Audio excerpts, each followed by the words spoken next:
번호로 신약 성경 185쪽 요한복음 21장 15절부터 25절까지 오늘 우리에게 주시는 말씀으로 받겠습니다. 요한복음 21장 15절부터 한 절씩 25절까지 교독하겠습니다. 그들이 조반 먹은 후에 예수께서 시몬 베드로에게 이르시되 요한의 아들 시몬아 내가 이 사람들보다 나를 더 사랑하느냐 하시니 이르되 주님 그러하나이다. 내가 주님을 사랑하는 줄 주님께서 아시나이다. 이르시되 내 어린 양을 먹이라 하시고 또 두 번째 이르시되 요한의 아들 시몬 내가 나를 사랑하느냐 하시니 이르되 주님 그러하나이다. 내가 주님을 사랑하는 줄 주님께서 아시나이다. 이르시되 내 양을 치라 하시고 세 번째 이르시되 요한의 아들 시몬아 내가 나를 사랑하느냐 하시니 주께서 세 번째 내가 나를 사랑하느냐 하심으로 베드로가 근심하여 이르되 주님 모든 것을 아시오매 내가 주님을 사랑하는 줄을 주님께서 아시나이다. 예수께서 이르시되 내 양을 먹이라. 내가 진실로 내게 이르노니 내가 젊어서는 스스로 띠띠고 원하는 곳으로 다녔거니와 늙어서는 내 팔을 벌리리니 남이 내게 띠띠우고 원하지 아니하는 곳으로 데려가리라. 이 말씀을 하시면 베드로가 어떠한 죽음으로 하나님께 영광을 돌릴 것을 가리키심이로라. 이 말씀을 하시고 베드로에게 이르시되 나를 따르라 하시니 베드로가 돌이켜 예수께서 사랑하시는 그 제자가 따르는 것을 보니 그는 만찬석에서 예수의 품에 의지하여 주님을 파는 자가 누구 오니까 묻던 자더라. 이에 베드로가 그를 보고 예수께 여짜오되 주님 이 사람은 어떻게 되겠사옵나이까. 예수께서 이르시되 내가 올 때까지 그를 머물게 하지 할지라도 내게 무슨 상관이냐. 너는 나를 따르라 하시더라. 이 말씀이 형제들에게 나가서 그 제자는 죽지 아니하겠다 하였으나 예수의 말씀은 그가 죽지 않겠다 하신 것이 아니라 내가 올 때까지 그를 머물게 하고자 할지라도 내게 무슨 상관이냐 하신 것이라. 일들을 정언하고 이 일들을 기록한 제자가 이 사람이라. 우리는 그의 정언이 참된 줄 아노라. 25절 같이 읽겠습니다. 예수께서 행하신 일이 이 외에도 많으니 만일 낱낱이 기록된다면 이 세상이라도 이 기록된 책을 두기에 부족할 줄 아노라. 아멘. 여러분 하실 수만 있다면 성경을 또박또박 목소리를 내서 내 귀에 소리가 들릴 정도로 성경을 많이 읽는 게 좋습니다. 성경을 많이 읽어서 성령께서 여러분 가슴에 또 눈으로 또 귀로 말씀하시는 말씀을 듣는 것이 정말 힘이고 능력이고 여러분의 삶을 또 영혼을 살찌우게 하는 일입니다. 성경만큼 내 인생에 가장 귀한 보배로운 양식이 없습니다. 성경에서 들려주시는 음성만큼 이 세상을 온전히 분별하여 승리하는 인생길로 이끄는 책이 없습니다. 그러므로 항상 성경을 가까이 하여 이렇게 읽을 때는 정말로 성령께서 내 인생을 복되게 하시려고 주시는 말씀이다 하고 가까이 하고 또 늘 자주 읽는 그런 거룩한 습관의 소유자들 다 되시기를 예수님의 이름으로 축복합니다. 오늘 마지막 요한복음을 같이 나누면서 우리가 책거리도 하죠. 요한복음을 이렇게 마무리할 수 있게 되어서 너무너무 의미가 깊고 또 가치가 있는 이 새벽 시간이다 생각합니다. 그러므로 갑작스럽게 이렇게 오는 것이 아니라 예정된 요한복음 마지막 시간이기도 하지만 이 자리를 항상 지키는 것 내한테 정말 얼마나 가치 있고, 여러분 이 시간이 하나님 앞에 있는 시간이기 때문에 복된 일인 줄 모릅니다. 앞으로도 새벽을 잘 지켜서 이렇게 순간순간 돌아가는 말씀 가운데 처음과 마지막 알파와 오메가 되시는 우리 주님을 항상 경험할 수 있게 되기를 다시 한번 예수님의 이름으로 축복합니다. 내일 이후로는 에서더서, 구약 성경의 에서더서를 보고 또 고린도 후서를 또 묵상하는 그런 시간을 9월 10월 이렇게 가지도록 하겠습니다. 오늘 본문의 내용 가운데 우리에게 주시는 교훈의 말씀 세 가지를 묵상하고 또 이 세 가지 말씀 가운데 우리에게 주시는 기도 제목도 붙들고 그렇게 기도하도록 하겠습니다. 첫 번째, 우리는 사랑의 관계를 확인하고 성장시켜야 합니다. 우리는 사랑의 관계를 확인하고 성장시켜야 합니다. 여러분, 우리는 두날개 프로세스를 우리 교회에 적용하고 있습니다. 두날개 프로세스의 원조격인 부산의 풍성한 교회는 세계의 가장 건강한 교회로 3번이나 공식적으로 인정받았습니다. 그것이 왜 그렇게 되었나? 바로 이 사랑의 관계 때문입니다.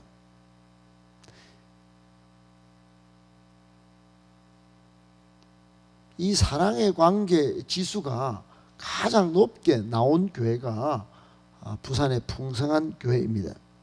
여러분, 신앙의 최고봉은 무엇이겠습니까? 우리 예수님과의 사랑의 관계, 또 피로 값주고 사신 교회와의 관계, 또 우리로 하여금 이 땅에서 천국을 경험하게 한 이 가정의 가족과 또 신앙의 가족과의 관계, 이 관계가 뜨끈뜨끈하고 늘 한결같은 것이 가장 중요합니다. 여러분, 말로만 사랑가 아니겠죠. 행동으로 나타나야 합니다. 삶이 따라줘야 사랑의 관계가 확실한 것입니다. 우리 중에는 젊은 친구들 문자만, 전화로만 이렇게 잘 주고받으면 사랑이 확실하다 이렇게 믿는 친구들이 있는 것 같지만 그렇지 않습니다. 식사도 같이 하고 늘 같이 호흡하는 것이 필요합니다.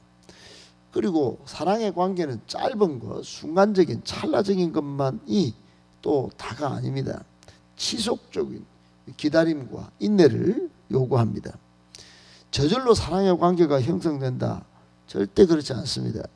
오랜 시간 말과 삶이 따라주는 행동과 또 같이 식사를 같이 하고 또 삶의 모습을 주고 받을 때 지속적인 상호 책임, 상호 의존의 관계를 그렇게 지켜갈 때 사랑의 관계 지수가 높아지는 것입니다. 오늘 본문은 그런 사랑의 관계를 예수님께서 베드로와 제자들과 정말 관계가 친밀하고 그 관계가 어떠해야 하는지를 잘 보여주는 그런 장면입니다. 오늘 15절은 이렇게 시작합니다. 그들이 조반 먹은 후에, 예수님께서 먹고 마시는 식탁의 공동체를 형성하여 사랑의 관계가 확실했다 하는 것입니다. 생선도 굽고 또 예수님께서 직접 밥을 준비하셔서 마지막 예수님이 제자들과 함께 이 조반을 먹는 그런 장면이 있습니다.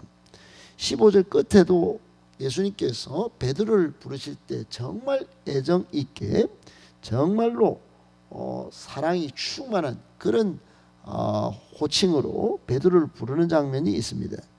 너무나 깊은 관계, 끈적끈적한 정감을 가지면서 요한의 아들 시모나 이렇게 부릅니다. 여러분, 요한의 아들 시모나, 이 말은 예수님과 베드로가 얼마나 사랑으로 하나 되어 있는지 잘 보여주는 장면입니다. 예수님께서 베드로를 아버지 이름을 부르면서 요한, 너는 요한의 아들이지. 그래, 시모나, 얼마나 과거와 현재와 계속 이어져온 이 관계 속에 시몬을 애정 있는, 정말 애정이 넘치는 심정으로 부르고 있는지 모릅니다. 또 오늘 본문에는 예수님께서 네가 나를 사랑하느냐 3번 확인하시고, 그때마다 필레오든지 친구 간의 우정의 사랑이든지, 또 예수님이 아가파오, 즉 영원하고 지속적이고 정말 한결같은 그 사랑을 기대하면서 사랑의 관계를 확인하고 성장시키려고 했던 그런 것들을 확인할 수 있습니다. 어떻든 여러분, 예수님은 베드로와 제자들을 그렇게 사랑으로 훈련시키셨고, 사랑의 관계를 확인하고 싶어 하셨고, 사랑의 관계가 부활 후에 다시 성장하기를 바라셨습니다. 비록 제자들이 예수님을 부인하고 떠나가긴 했지만 다시 고향으로 찾아오셔서 디베라 바닷가에서 사랑의 관계를 확인하시고 체크하시고 훈련하시고 성장시키도록 애쓰시는 장면을 보여주신 것입니다. 그래야 마침내 사도행전 2장 4장에 보면 지상에서 나타난 가장 아름답고 가장 보배로운 사랑의 공동체가 형성되는 것을 보게 됩니다. 오늘 이 장면을 기점으로 사도행전 2장 4장에 보면 서로 유무상통하고 서로 상호 책임지고 상호 의존하는 정말로 강력한 사랑의 공동체인 신약교회가 탄생하는 것을 보게 됩니다.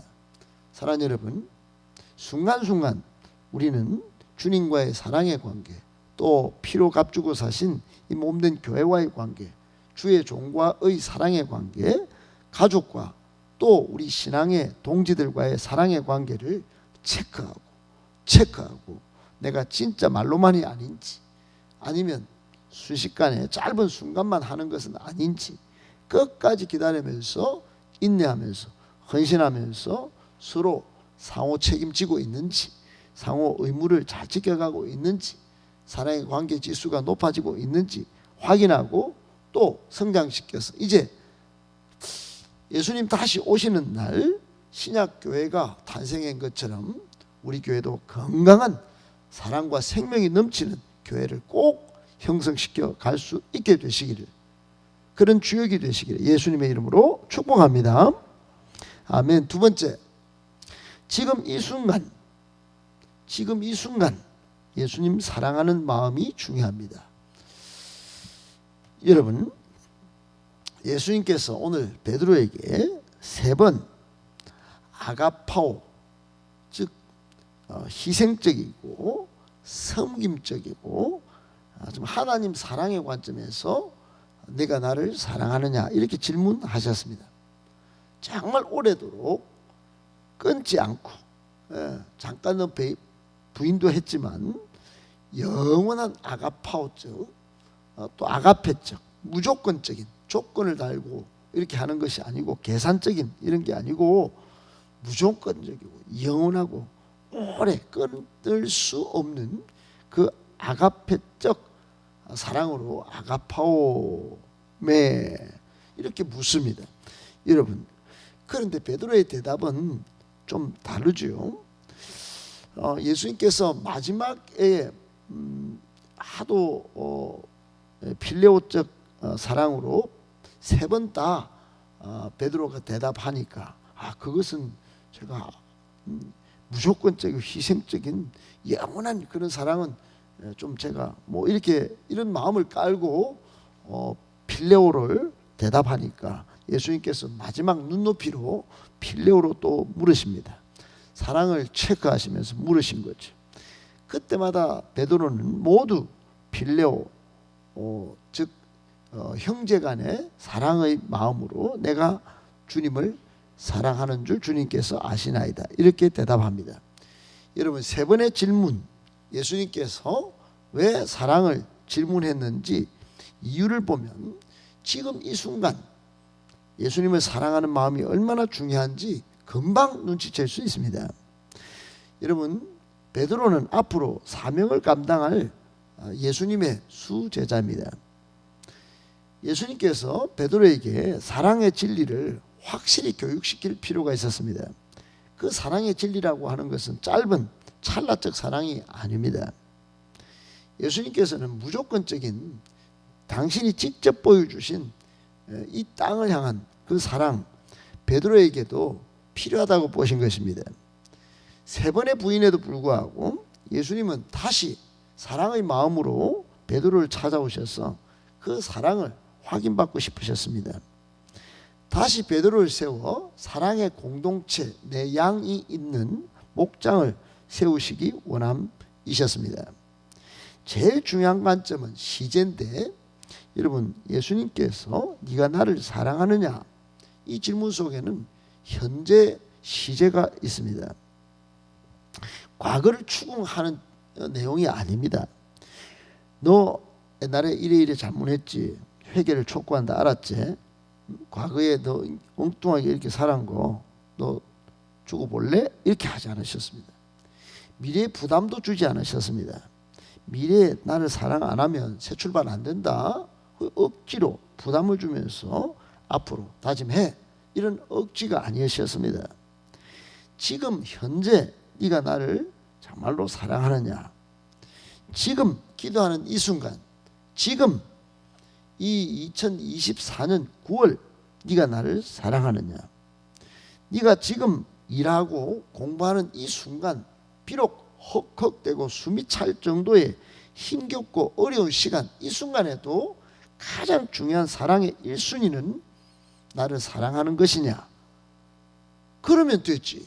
그러면 일자리에서도, 공부하는 자리에서도, 힘겹고 눈물 나는 자리에서도 사랑의 공동체를 만들어서 사명 감당할 수 있겠네, 그런 것입니다.